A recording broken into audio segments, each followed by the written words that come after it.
Good morning, everybody. This is Lauren Cohen, international lawyer, real estate expert, and cross-border specialist. I'm here today with my friend, Vladimir. Vladimir, pronounce your last name so I don't mess it up, please. Gendelman. Gendelman, I should have gotten that, so I apologize. Vladimir and I met through a book that we both collaborated on.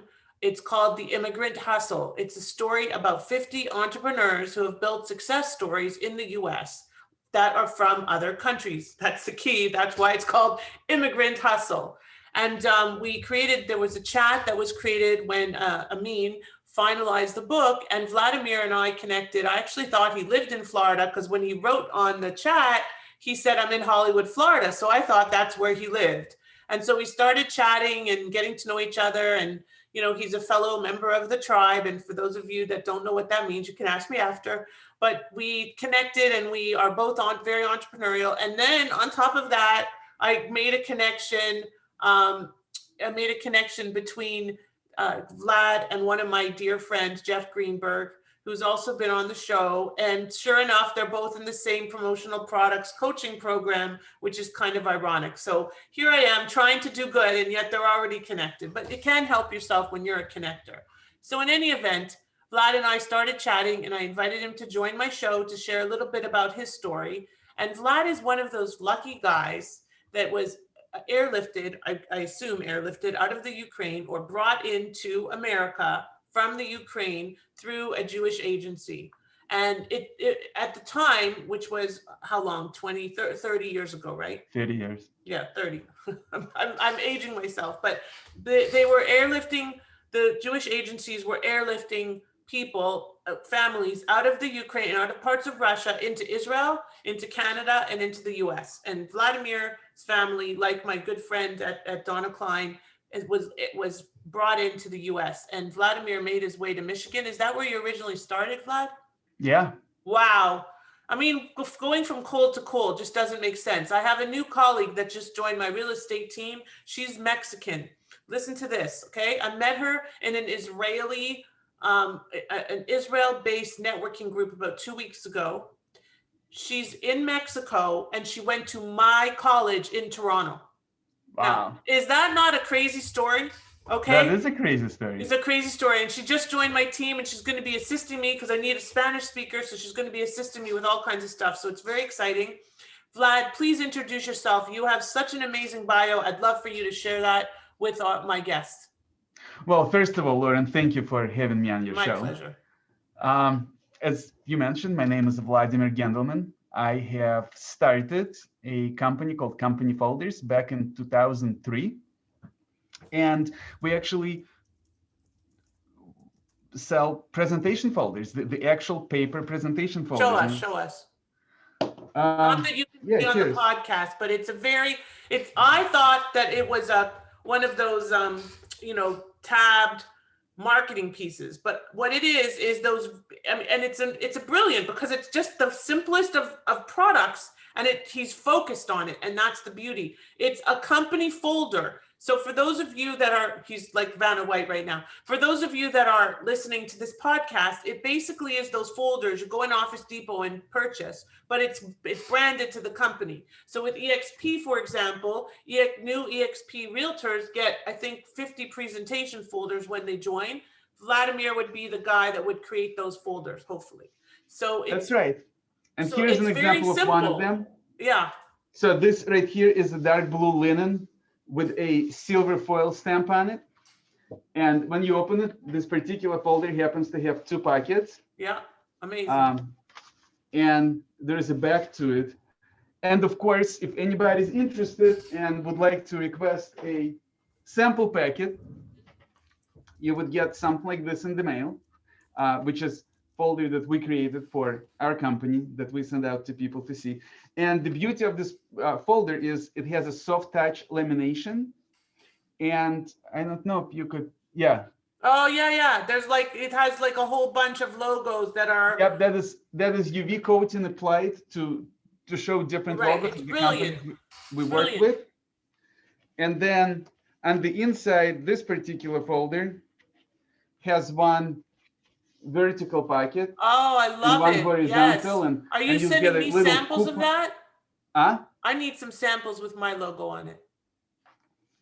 We can absolutely discuss that, of course. Yes, I would love that. And also I wanted to ask you a question because Sure. I've been thinking, this is like business cards are kind of like passe, especially during COVID.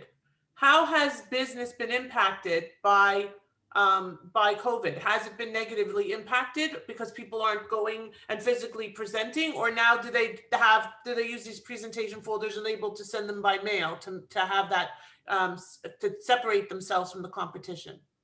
Yeah, so that's actually a very interesting question because obviously there is a whole segment of businesses out there who not only not use folders right now, they don't use anything right now. Right. Think of all the restaurants and venues Yep. and trade shows that are all shut down. So obviously they're not using anything. At the same time, a lot of other companies that usually have face-to-face sales meeting or they do go for presentations, they're not doing that either. Right. So they're not using printed products for that, but they change how they do things.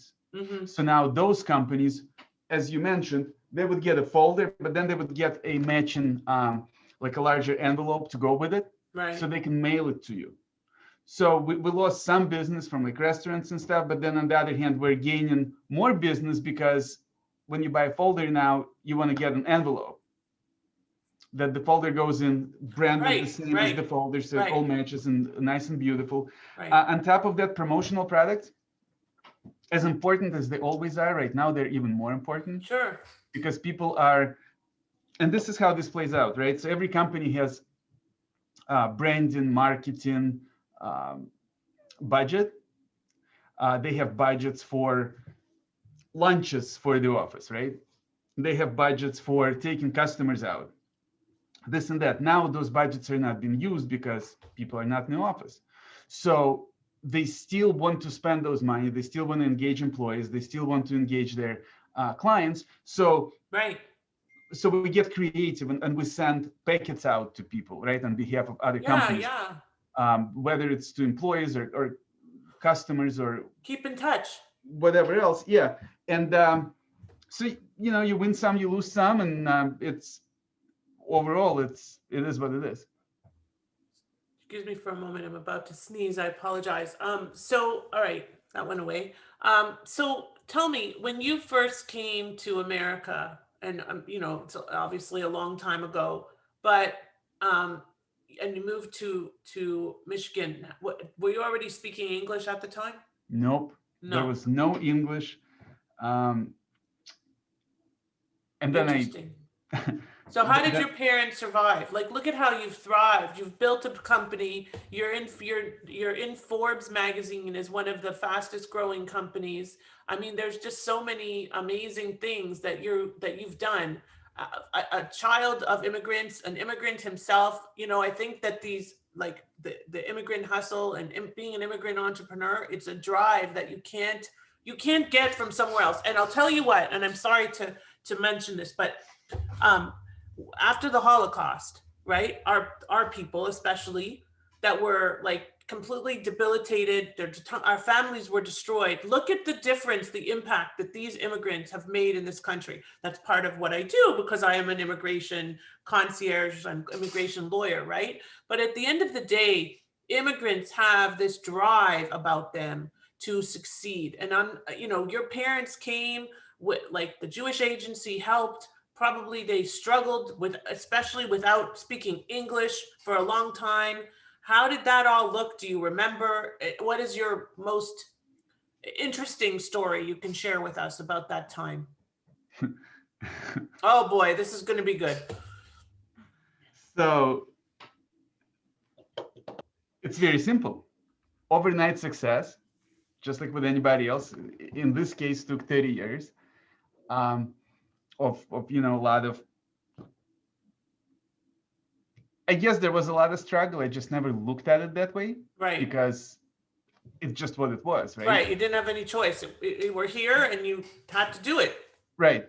We came here. We didn't have money. We didn't have place to stay. Other than we had friends here who came. They didn't put you in a place to stay. The agency. Not right away, no. But we had friends here who were here 2 months, who came here 2 months before we did. Wow. So they A already whole had 2 months. Yeah, they had 2-bedroom apartment. Wow. There was 3 of them, Mhm. and we stayed with them for the first week until we found our own They had a apartment. 2-bedroom apartment. There were 3 of them, and how many of you? 3. So 6. So 3 of you. 3 children or people. 3 people? You were the only child. I'm the only child, and They only have had a son one. too. Okay. Yeah. So, all right. And was it a girl or a boy?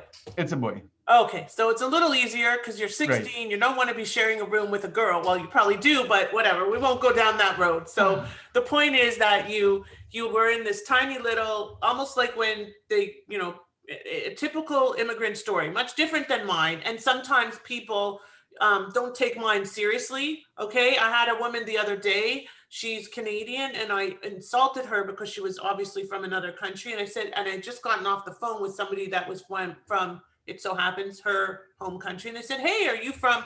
And she almost bit my head off because she said, well, I'm an immigrant and you're insulting me. And I said, well, I'm an immigrant too. And she's like, she looks at me like, whatever. Like, it's like, I'm not interested in your story. You're not an immigrant because I speak English. It's my first language, but I am an immigrant. I came from Canada. I went through the same crap.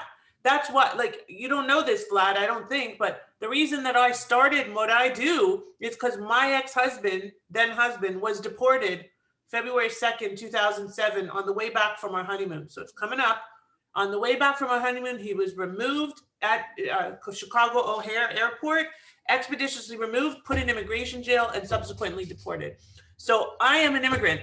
I went through everything that everybody else goes through. Maybe not the same. I wasn't brought from a war-torn country. I wasn't a refugee. Canada is a pretty good country, and I kind of wish I were there, especially this week. But at the end of the day, you just do it. Like, I think as a single mom and an immigrant, you got to do it. And you, as you said, it is what it is. You came here, you lived in this tiny little apartment, and then you made it. I mean, look what you've built for yourself. Now, how did your parents do, and when did this all start for you? So our plane landed at night, and our friends picked us up, brought us to their apartment where we kind of fit. I don't remember if we ate or not, but we kind of did our thing and went to bed. I don't remember if you ate. That's hysterical. All 3 of them left. Yeah. He went to work, he went to school, whatever it was. And you didn't speak a word of English? We did not. Oh my. And we needed to eat breakfast. And I guess the woman said, oh, just have a cereal. And she left it on the table. It was Fruit Loops. So in Soviet Union, we didn't have cereal. And the only kind of cereal-like things we did have were the ones you have to cook. Like oatmeal. Well, actually, we didn't have oatmeal itself, but we had this other cream of wheat, I think it's called. Yeah. That you cook. And so my mom assumed it's similar thing, and she cooked Fruit Loops. I mean, she boiled the milk and she put Fruit Loops in it, and she boiled the Fruit Loops. So my first experience with American cereal was Cooked absolutely disgusting. It's hysterical. What color was it? It must have been like purple or green or something. I don't remember the color. I just remember that we were laughing about it, because then after the people came back at night, they told us, oh, you're not supposed to do that. You just pour cold milk over it. At first, my mom couldn't grasp that concept. And then once we truly understood it and tried the cold cereal, which was tasty, we were laughing for a long, long time. That's funny. I like that story. But it's funny because it happens even when you're traveling in the normal world, and you go to another country and you don't know their foods, and you don't, it's like, I know going to Thailand, and I have a kosher home, and there were people were eating bugs, and it was normal. I mean, it's just normal. Now, Fruit Loops is a little different, although I'll tell you, it's probably not that different because it's kind of full of sugar, but it's just interesting how cultural differences define us so much. And that brings us to our discussion today about cultural differences across borders, and you have a very specific targeted business, and you have clients coming to you because what you offer is, a range of promotional products, but your main product is this one product that you have focused on, and that has driven your success. What made you start this? Like, what was your brainchild around this, and how do you think you started bringing in clients from other countries? So let's start with, when did it start? Like, you went to college, I assume, and right? No, there was no college. No college. I was working a lot. Okay. Had every kind of job you can think of. And then at some point, I started a computer repair company. It was in '99.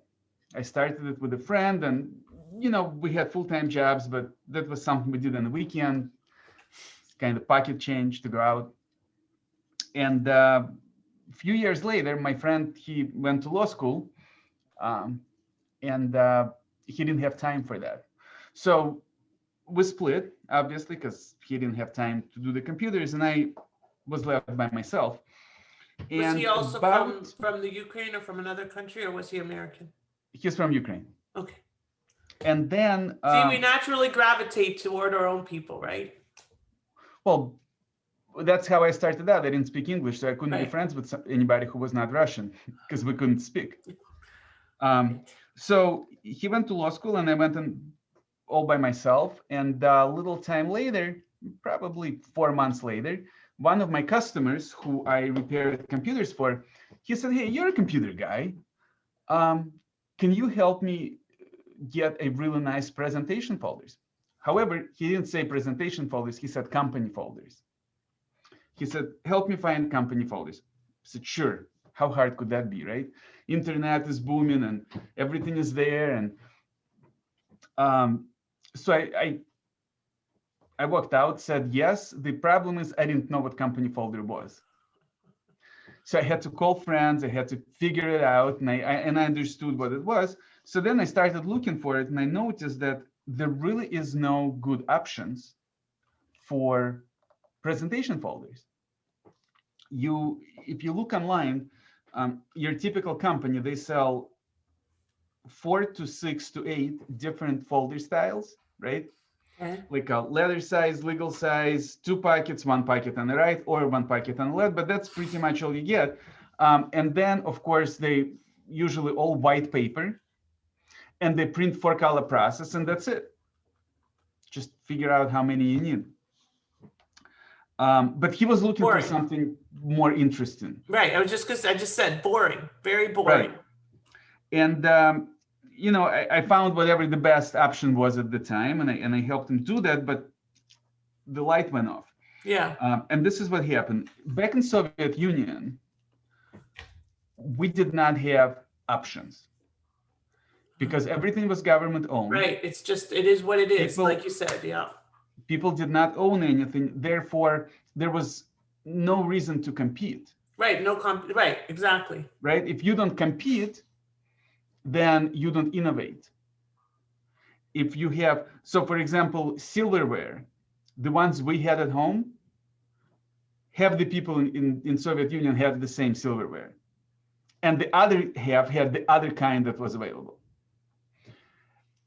You talk about wallpaper, there would be 3-4 different kinds of wallpaper, and some are not good at all, some are better, and everybody has, give or take the same wallpaper.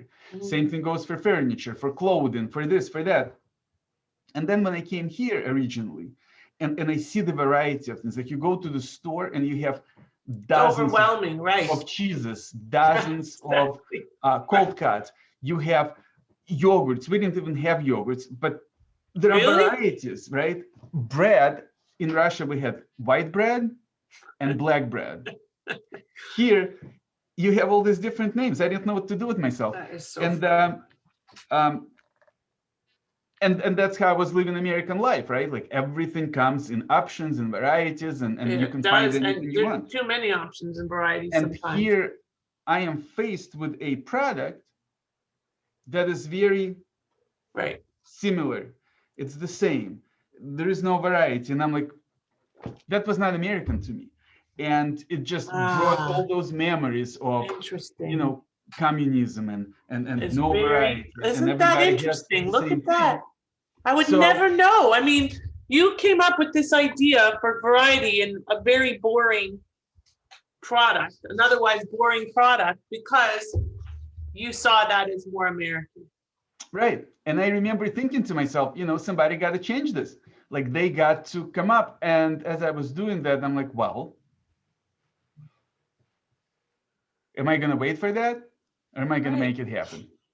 So I set out and I started the company. And because I didn't know any better, and the guy referred to it as company folders, I called the company folders. And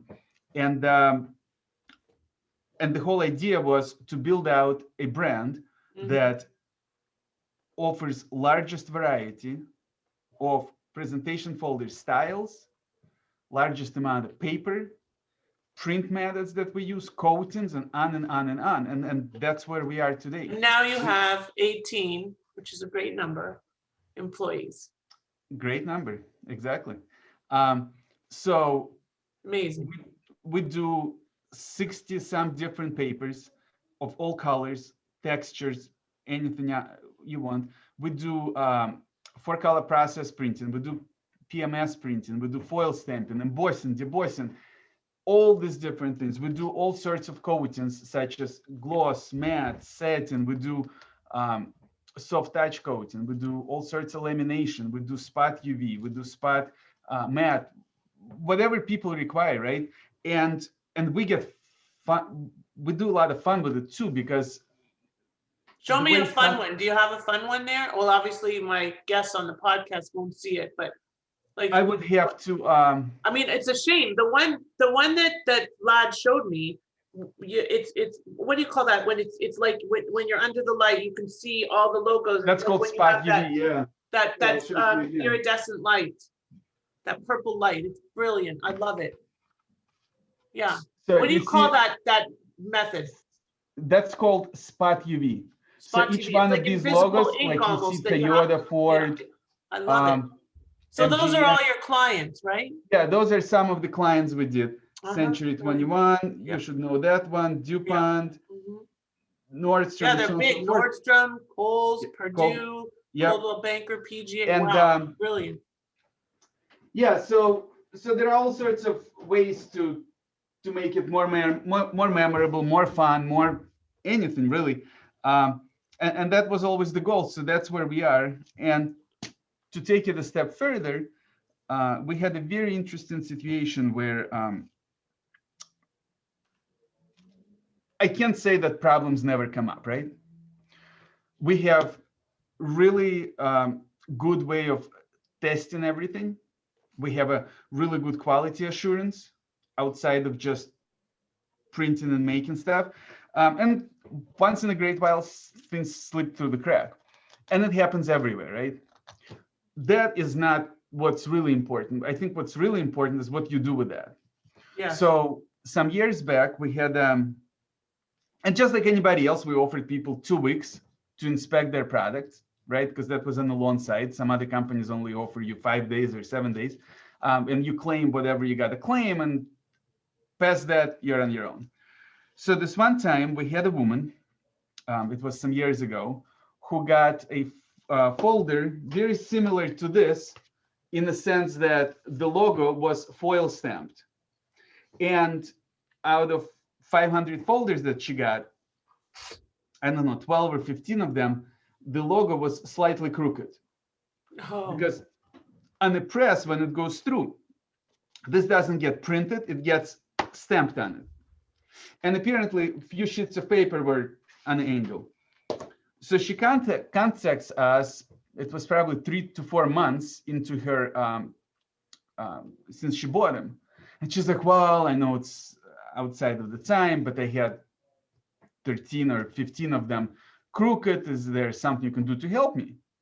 I'm like, of course. So we printed 100, made another 100 folders, and sent it to her, right? And she was extremely happy. But that's when we started thinking, hold on a second. If there is one, there must be another. And if we if we make people go through all the folders in the first week or two, I would not want to do that. So we created a 1-year warranty. Wow. So that you have a whole year to go through your folders. And then as we were doing that, we're like, hold on a second. What's 1 year? Why? What if they don't use the folders as fast, right? What if it takes them 2 years to go through the folders? And the whole point was to give people time as they use the folders, right? To have a problem. If there is something off, just put it to the side, and then at some point call me and tell me I had 10 or 11 faulty folders, and we'll figure it out. So we decided to go lifetime. Wow. Yeah, that's you brilliant. get your folders and you have nothing to worry about, because if you discover any kind of defect 6 months from now, a year from now, 5 years from now, great. I mean, and the truth is that that also engages them in future conversations and keeps them loyal. Absolutely. And so on. Yeah. Absolutely. Listen, and it gives people peace of mind. We could talk for hours, and you have a brilliant business model. We have a hard stop in about 5 minutes, and I just wanted to mention the fact that Vlad's company, because it's so unique, has organically expanded into all of North America, Canada for obvious reasons. He's in Michigan, that's an easy one. Mexico, it's south of the border. Probably not, you do. I mean, it doesn't really matter. You can imprint Spanish just as easily because it's all, it makes no difference. It's and just we do actually. We do a lot of Spanish designs. Yeah, I mean, it makes sense. So Vlad, I would love to give everybody an opportunity to reach out to you and perhaps get a sample of your work and see exactly what you're offering that's on the podcast and isn't able to see it. How do they reach you? How do people reach you? Well, first of all, our website is www.companyfolders.com. That's pretty easy, companyfolders.com. You can't really mess that up. And my email is Vladimir@companyfolders.com. Vladimir, VLADIMIR @companyfolders.com. He Correct. is very proficient on LinkedIn and very much a go-giver, a very amazing entrepreneur who has built a business literally from nothing in America, just from an idea that came to him because he really has lived the American dream, and in a lot of ways has set the trajectory for others to follow. Go ahead, please. Another thing I do is I offer people a free design consultation. And of course, I do it. Originally, it came up as an idea to help people feel more comfortable with what they're thinking of getting, right?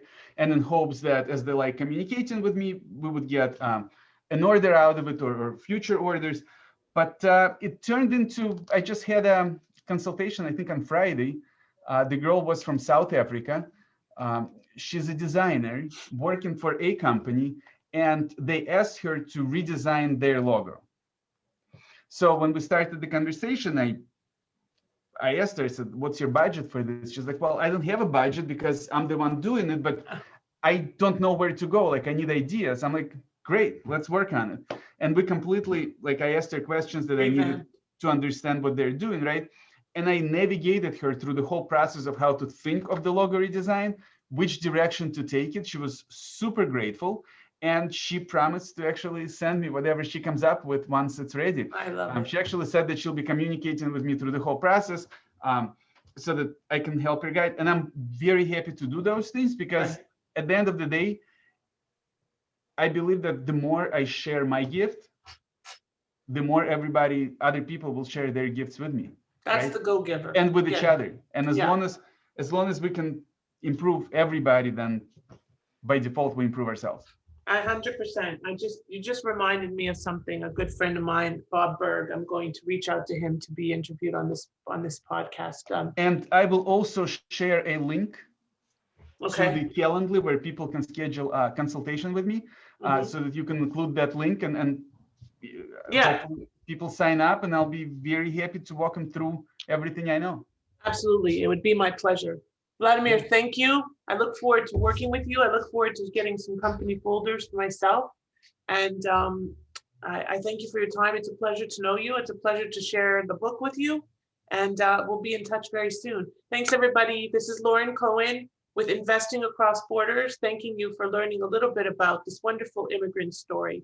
from the Ukraine who has made a mark in the US and across borders as well. Thank you so much. Have a great day. Happy Thank you, Monday, Lauren. everybody. Bye for now.